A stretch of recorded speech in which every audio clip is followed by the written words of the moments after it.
Assalamualaikum warahmatullahi wabarakatuh. Alhamdulillah, alhamdulillahi rabbil alamin. Wassalatu wassalamu ala nabiyyina al-mursalin sayyidina wa maulana Muhammadin wa ala alihi wa ashabihi wa dhurriyyatihi wa man tabi'ahu bihuda ila yaumiddin, amma ba'd. Alhamdulillahirabbil alamin. Jamaah pengajian malam Kamis yang selalu dirahmati oleh Allah Subhanahu wa taala. Alhamdulillah, pada malam hari ini Allah Subhanahu wa taala masih memberikan kenikmatan kepada kita semuanya. Nikmat Islam, nikmat iman, nikmat ihsan, nikmat waktu luang, sehingga dengan kenikmatan-kenikmatan yang diberikan oleh Allah Subhanahu wa taala kepada kita semuanya, kita dapat mensyukurinya. Terlebih lagi nikmat waktu luang. Nikmat waktu luang.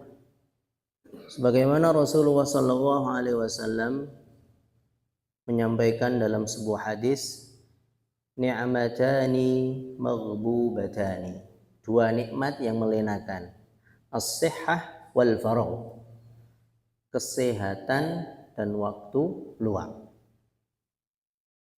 Ini banyak yang dilupakan oleh manusia.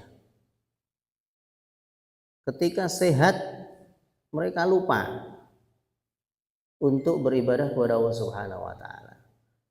Ketika sehat, mereka lupa bagaimana mensyukuri kesehatan itu. Misalnya ketika diberikan ujian oleh Allah Subhanahu wa taala, salah satu kerabatnya, salah satu saudaranya, salah satu anaknya, istrinya sakit, itu pikirannya sudah kemana-mana. Ini contoh yang sangat real, sangat nyata. Bukan kita yang sakit, tapi anak kita, istri kita.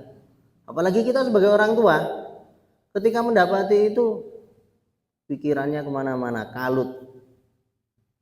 Kemudian yang kedua, al-faragh, nikmat waktu luang. Di mana waktu luang ini banyak melenakan sebagian kaum muslimin. Tidak menggunakan waktu dengan sebaik-baiknya. Tidak digunakan untuk beribadah, tidak digunakan untuk taat kepada Allah Subhanahu wa taala. Kemudian salawat serta salam selalu kita haturkan kepada junjungan kita Nabi Muhammad sallallahu alaihi wasallam, yang mana dengan risalah-risalah beliau, yang mana dengan hadis-hadis beliau kita dapat mengetahui kebenaran. Kita dapat mengetahui mana yang hak. Kita dapat mengetahui mana yang batil. Jangan kemudian mencampurkan antara hak dan batil. Yang seharusnya tidak dilakukan kemudian dilakukan. Yang seharusnya itu sudah jelas-jelas tidak bentuk ketaatan, dan itu dilakukan. Dan ini terjadi dekat dengan kita, apalagi sekarang kan mendekati perayaan-perayaan umat-umat yang lainnya. Bagaimana kita mensikapkan kita sebagai seorang muslim, sebagai seorang mukmin, untuk rasa toleransi itu. Bagaimana sikap kita seorang muslim mensikapi rasa toleransi itu? Jangan sampai kebablasan, jangan sampai kemudian kita antipati sama sekali. Allah Subhanahu wa taala sudah merumuskan dalam Al-Qur'an, lakum dinukum waliyadin wala antum abiduna ma a'bud wala ana abidum ma abadtum. Bagimu agamamu dan bagiku agamaku. Maka jangan sampai kemudian dengan semboyan toleransi itu sampai kebablasan. Dan Rasulullah SAW sudah mencontohkan zaman dahulu. Zamannya Rasulullah SAW itu Rasulullah mencontohkan bagaimana toleransi itu.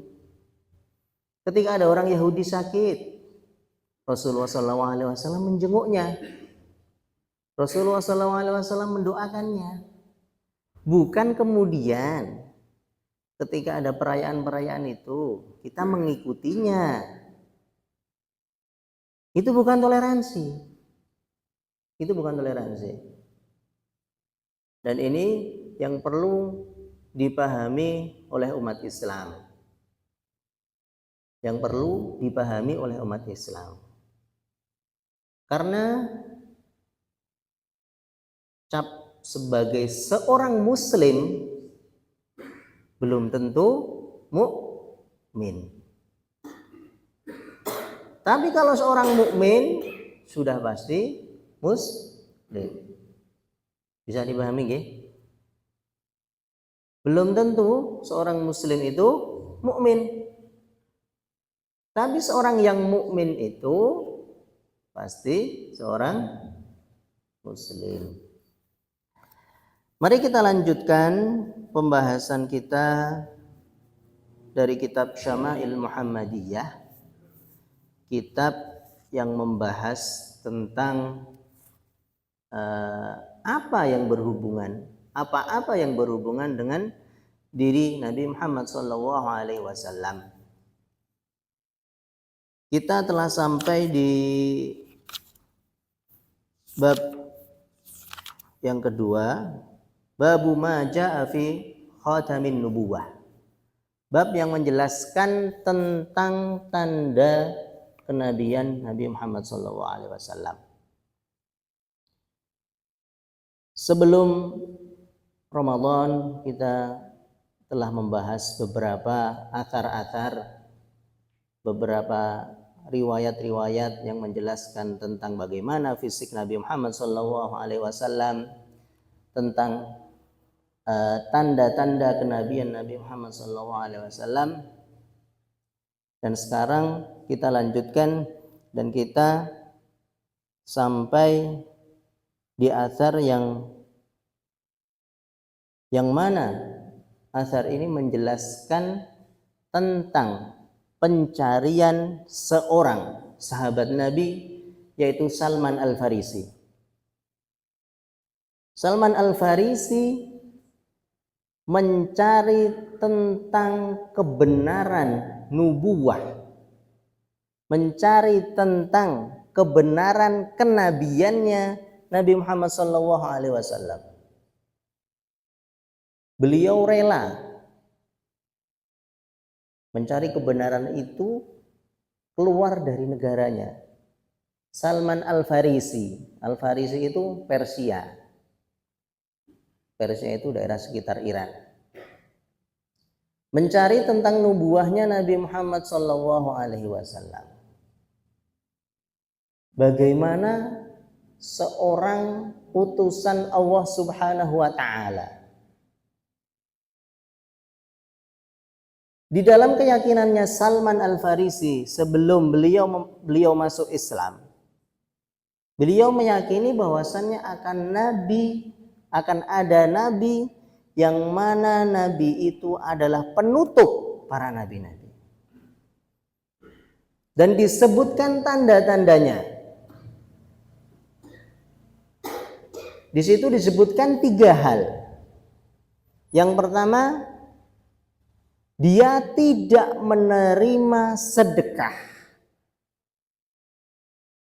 Kemudian yang kedua, dia menerima hadiah. Kemudian yang ketiga, di dalam anggota salah satu anggota tubuhnya itu ada tanda-tanda kenabian. Salman Al-Farisi yang jauh datang dari negara Persia, rela untuk membuktikan bahwasannya Nabi Muhammad ini apakah benar-benar Nabi yang paling terakhir. Disebutkan haddatsana Abu Ammar Al-Husain bin Khuraithin Al-Khuzai qala haddatsana Ali bin Husain bin Waqid qala haddatsani abi qala haddatsani Abdullah bin Buraidah qala sami'tu Abi Buraidah yaqulu jaa Salman al-Farisi ila Rasulillah sallallahu alaihi wasallam hina qadima al-Madinata bima'idatin 'alaiha rutabun fawada'aha baina yaday Rasulillah sallallahu alaihi wasallam faqala ya Salman ma hadha faqala sadaqatun 'alaika wa 'ala ashabika faqala irfa'ha fa inna la na'kulu as-sadaqata qala fa rafa'aha faja'a al-ghada bimithlihi fawada'ahu baina yaday Rasulillah sallallahu alaihi wasallam faqala ma hadha ya Salman faqala hadiyatun lak faqala Rasulullah sallallahu alaihi wasallam li ashabihi ubsutu thumma nadhara ila al-khatami ala dhahri Rasulillah sallallahu alaihi wasallam fa amana bihi wa kana lil yahudi fastarahu Rasulullah sallallahu alaihi wasallam bikada wa kada dirhaman ala ay yaghrisa lahum nakhlan fay'amala Salmanu fihi hatta tut'ima fagharasa Rasulullah sallallahu alaihi wasallam an-nakhla illa nahlatan wahidan gharasaha Umaru fahamalatin nahlu min amiha wa lam tahmil nahlatun faqala Rasulullah sallallahu alaihi wasallam ma sya'nu hadhihi an-nahlah faqala Umar ya Rasulullah ana gharastuha fanaza'aha Rasulullah sallallahu alaihi wasallam fagharasaha fahamalat min amiha. Athar ini menjelaskan bahwasannya ketika Nabi Muhammad sallallahu alaihi wasallam tiba di kota Madinah, kemudian Salman Al-Farisi ini pengen membuktikan kenabian Nabi Muhammad sallallahu alaihi wasallam. Ketika Nabi Muhammad sallallahu alaihi wasallam datang ke Madinah, Salman Al-Farisi ini membawa hidangan sebagaimana adatnya orang-orang Saudi, orang-orang Arab. Ketika ada tamu, hidangannya adalah mereka pertama mengeluarkan kurma, rutab. Kemudian bersama minuman. Dan orang-orang Arab itu biasa menghidangkan makanan dan minuman. Terlebih lagi minuman, itu gelasnya kecil-kecil. Kalau di tempat kita kan gelasnya gede-gede, ben suwe. Kalau orang Arab tidak. Kecil-kecil ben nambah terus. Jadi semakin lama. Kalau di tempat kita kebanyakan malah jadi enggak habis. Jadinya tabdir. Iya toh? Jadinya tabdir. Ini adat kebiasaan yang bisa ditiru. Ya, kalau ada tamu gelasnya kecil-kecil saja. Nah, ampun gede-gede ya. Kecuali memang sudah teman dekat. Kalau teman dekat kok dikasih gelas yang besar. Kita pernah makan di suatu warung makan itu. Gelasnya tuh besar banget. Iki ngentek iki pripun nih. Gelasnya itu besar banget. Dan porsi makannya tuh nasinya ambil sendiri. Wah, menghabiskannya gimana? Dan adat orang Arab ini kita bisa mencontoh. Jadi hidangan minuman itu tetap panas, sedikit.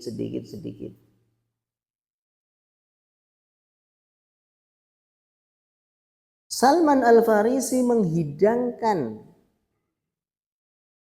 kepada Nabi Muhammad SAW. Kemudian Salman mengatakan, "Ya Rasulullah, ini adalah sedekah. Ini adalah sedekah." Kemudian Rasulullah SAW menolak. "Irfa'ha, singkirkan dariku. Fa inna la na'kul as-sadaqah." Karena kita tidak makan sedekah. Dan ini menjadi kesimpulan bahwasannya keturunannya Nabi Muhammad SAW itu tidak menerima sedekah. Menjadi sebuah kesimpulan bahwasannya keturunannya Nabi Muhammad SAW itu tidak menerima sedekah, tapi menerima hadiah. Hidangan yang pertama ditolak oleh Rasulullah SAW. Rasulullah mengatakan, "Fa inna la na'kul as-sadaqah." Kemudian Salman Al-Farisi mengangkat hidangan itu. Kemudian Salman Al-Farisi datang lagi dengan hidangan yang lainnya.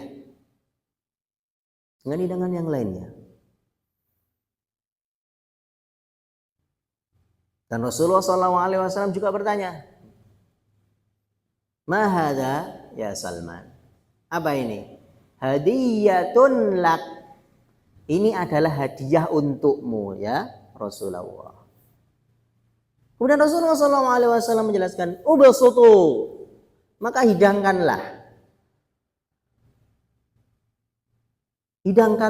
untukku dan sahabatku. Ini menunjukkan bahwasannya keturunannya Nabi Muhammad SAW dan yang mengaku keturunannya Nabi Muhammad SAW itu boleh menerima hadiah, tetapi tidak boleh menerima sedekah. Kemudian Salman Al-Farisi mencari tentang tanda-tanda nubuat itu yang ketiga. Salman Al-Farisi itu melihat ada tanda kenabian di punggungnya Nabi Muhammad SAW. Dan pada waktu itu Salman Al-Farisi itu belum beriman. Setelah Salman Al-Farisi melihat tanda nubuat itu, 3 tanda nubuat itu, langsung beriman. Fa'amana bih. Kemudian beriman dan masuk Islam. Kemudian dalam athar ini disebutkan Rasulullah SAW membeli sebidang tanah dari seorang Yahudi dengan harga sekian dan sekian dirham dan sekian dirham, tidak disebutkan berapa nominalnya.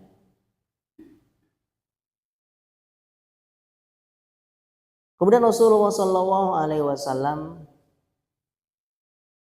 mengajak Salman untuk menanam di kebunnya yang dibeli oleh Nabi Muhammad SAW.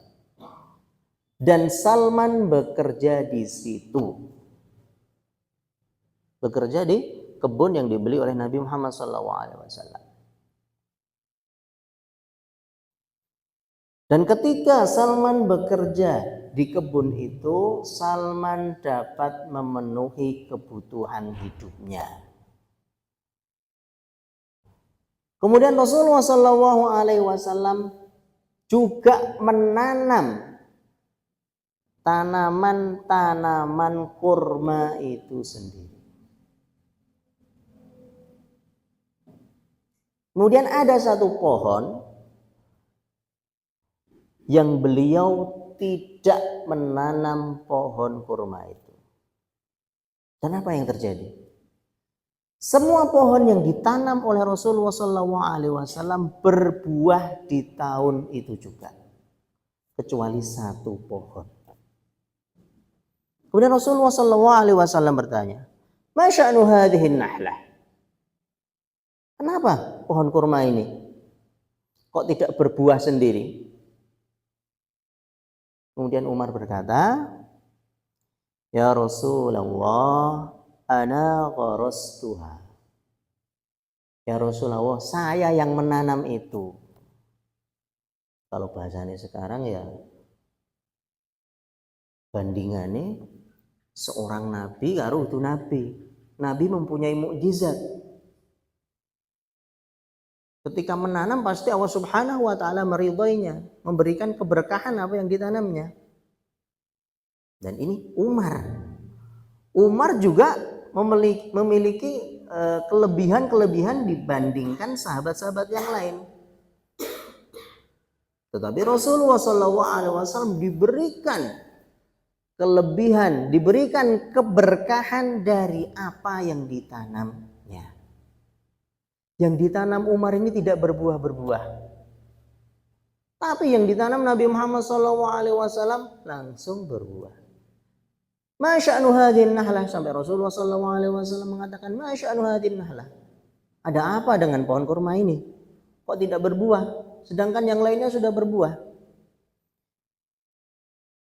Alasannya karena Umar yang menanamnya. Ana gharastuha. Fanaza'aha Rasulullah SAW. Kemudian Rasulullah SAW mencabut pohon itu dan menanam lagi. Kemudian pohon itu berbuah di tahun itu juga. Dan ini menunjukkan mukjizat yang dimiliki oleh Nabi Muhammad SAW.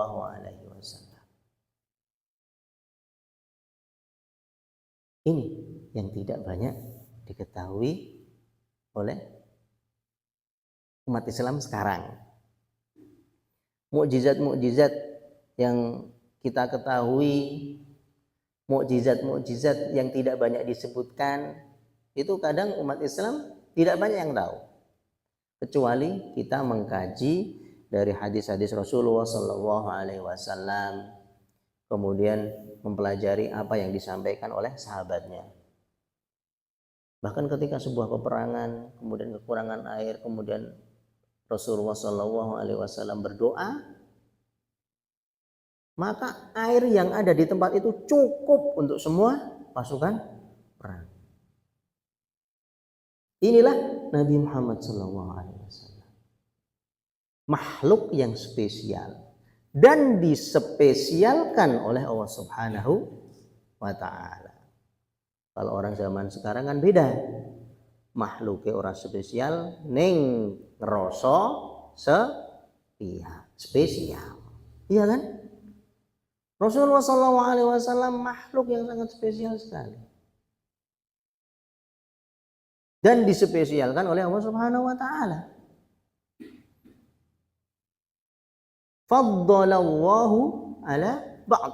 Allah Subhanahu wa taala mengunggulkan dari yang lainnya.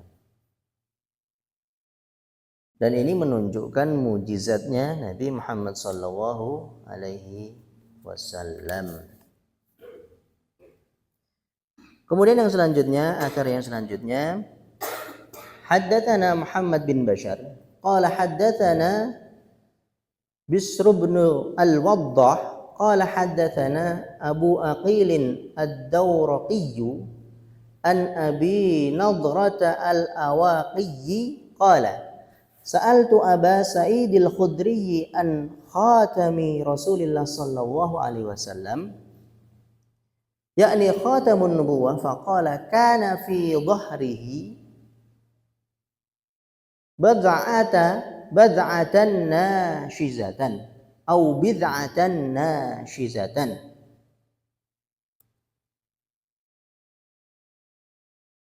Di athar ini dijelaskan tentang tanda-tanda kenabian Nabi Muhammad SAW. Bahwasannya Nabi Muhammad SAW adalah penutup nubuah, penutup kenabian. Faqala kana fi dhahrihi, di punggungnya itu ada bid'atan nashizatan, ada semacam daging yang tumbuh. Bid'atan nashizatan. Kemudian athar yang selanjutnya, haddatsana Ahmad bin al-Miqdami Abul Ash'ath al-Ijli al-Basri qala ahbarana Hammad bin Zaid an Asim al-Ahwali an Abdullah bin Sardisa qala ataitu Rasulullah sallallahu alaihi wasallam wa huwa fi nasin min ashabihi fadurtu hakadha min khalfihi fa'arafa alladhi uridu fa'alqa ar-rida'a an dhahrihi fara'aitu mawdi al-khatami ala katifaihi mithlal jum'i hawlaha khilanun ka'annaha thalilun faraja'tu hatta istaqbaltuhu faqultu ghafarallahu laka ya Rasulullah faqala walak faqala al-qaum astaghfara laka Rasulullah faqala na'am walakum thumma tala hadhihi al-ayah wastaghfir li dhanbik walil mu'minina wal mu'minat. Athar yang selanjutnya ini juga penasaran sahabatnya Nabi Muhammad sallallahu alaihi wasallam. Apakah benar di punggungnya Nabi itu ada tanda kenabian? Para sahabat ini sangat penasaran sekali dengan apa yang dimiliki oleh Nabi Muhammad SAW. Sebagaimana disampaikan dalam asar ini, ketika Rasulullah SAW datang dan ketika Nabi Muhammad SAW datang itu otomatis para sahabatnya itu mendekati beliau. Kemudian ada salah satu sahabat itu membelakangi beliau. Dan Rasulullah SAW tahu. Dan ini termasuk bentuk mukjizat. Bentuk mukjizat Nabi Muhammad SAW. Mengetahui apa yang diinginkan oleh salah satu sahabat. Kita sebagai manusia biasa tidak boleh. Saya mengetahui apa yang akan Anda lakukan. Itu tidak boleh. Tapi Rasulullah SAW mengetahui. Fa'arafalladzi uridu. Mengetahui apa yang diinginkan oleh sahabatnya. Kemudian Rasulullah SAW sengaja mensingkapkan ar-rida. Ar-rida itu pakaian yang menutupi bagian belakang. Seperti selendang. Atau kain panjang. Fara'aitu mawdi'al khatami ala katifai. Kemudian aku, sahabat ini, melihat tanda nubuwah, tanda bahwasannya Nabi Muhammad SAW ini penutup para nabi. Mithlul jum'i haulaha khailan ka'annaha thalilun.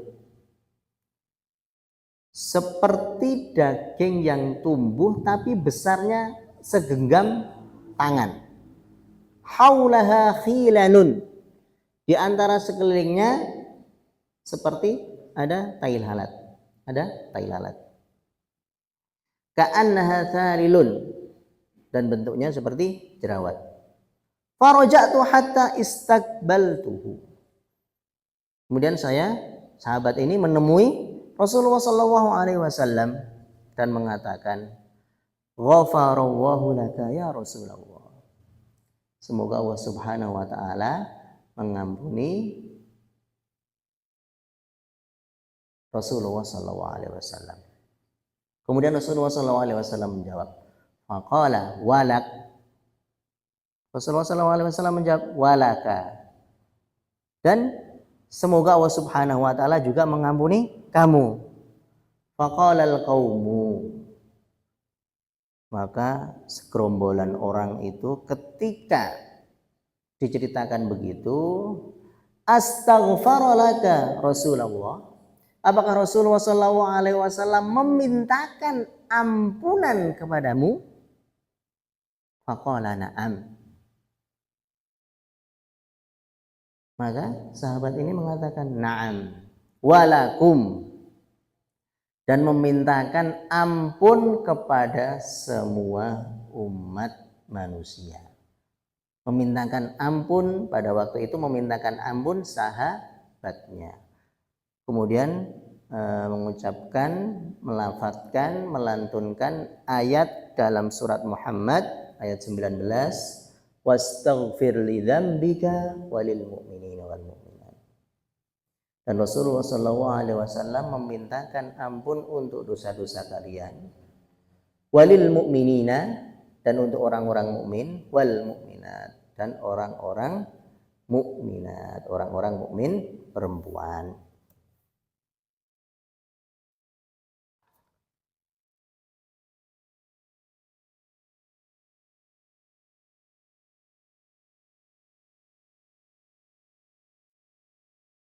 Ada sebuah catatan, apakah tanda kenabian ini termasuk min khosaisin nabi? Apakah sebuah kekhususan yang dimiliki oleh Nabi Muhammad SAW, atau setiap nabi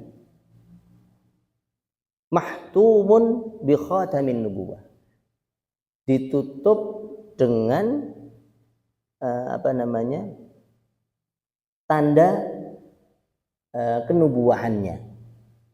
Jadi apakah tanda kenabian ini khusus untuk Rasulullah sallallahu alaihi wasallam, atau nabi-nabi yang lainnya itu ada tanda-tanda khususnya? Allah taala alam. Pendapat ini disampaikan oleh Al-Hafidh Burhanuddin Al-Halabi rahimahullahu ta'ala, la astahdhiru fi dzalika syai'an.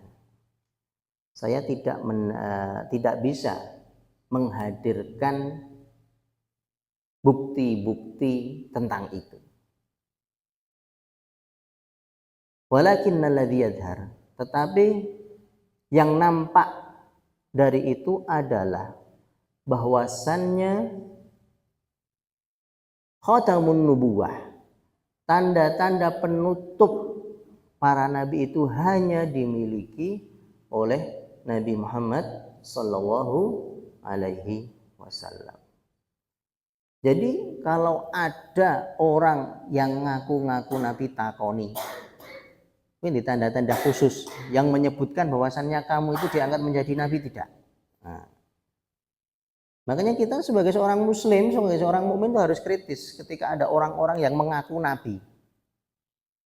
Mungkin untuk akhir-akhir ini agak jarang yang ngaku-ngaku nabi. Nah, kecuali kemarin itu siapa, Mbah yang dari Gunung Kidul itu, katanya kayak telepon-teleponan sama Allah Subhanahu wa taala. Iya toh? Karena sudah ditelepon oleh Allah Subhanahu wa taala. Wis tuwa ora nyadar. Nah, gitu. Nek pas matur ngoten kok teko dicabut nyawane ya pripun? Nek pas matur ngoten niku dicabut nyawane gimana? ditelepon oleh Allah Subhanahu wa taala. Orang genah itu kan.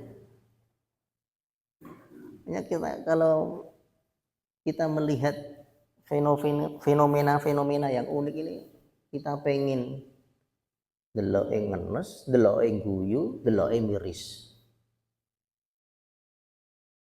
Iya toh, mosok telepon-teleponan karo Allah Subhanahu wa taala. Enggak mungkin, secara logika itu enggak mungkin. Nabi Musa aja baru pengen melihat Allah, belum diperlihatkan sudah tidak kuat. Iki kok malah telepon-teleponan. Iya toh.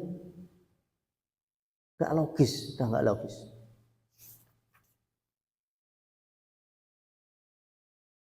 Alhamdulillah, kita telah selesai dari bab khatamun nabi, tentang tanda-tanda nubuahnya Nabi Muhammad SAW. Dan kita sedikit akan membuka bab baru, yaitu bab tentang sya'ri Rasulullah SAW, tentang rambutnya Rasulullah SAW. Bab ini menjelaskan tentang apa-apa yang berhubungan dengan rambutnya Rasulullah SAW. Bagaimana bentuknya rambutnya Nabi Muhammad SAW, kemudian bagaimana Rasulullah SAW menata rambutnya. Nanti untuk bab menata rambut ini ada babnya tersendiri. Yang ini bab yang akan kita bahas fi sya'ri Rasulullah SAW ini lebih umum.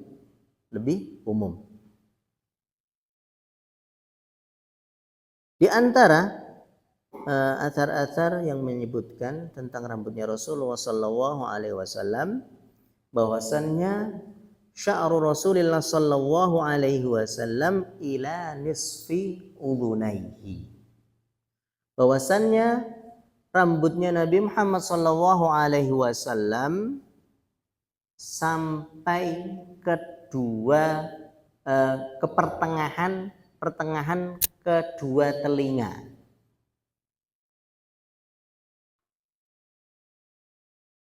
Dan ini juga dijelaskan oleh para ulama, di antaranya Imam Ibnu Katsir dalam kitab Al-Bidayah wan Nihayah. Beliau menyebutkan, apakah rambutnya Rasulullah SAW itu panjangnya segitu terus, atau kadang pendek, atau kadang panjang.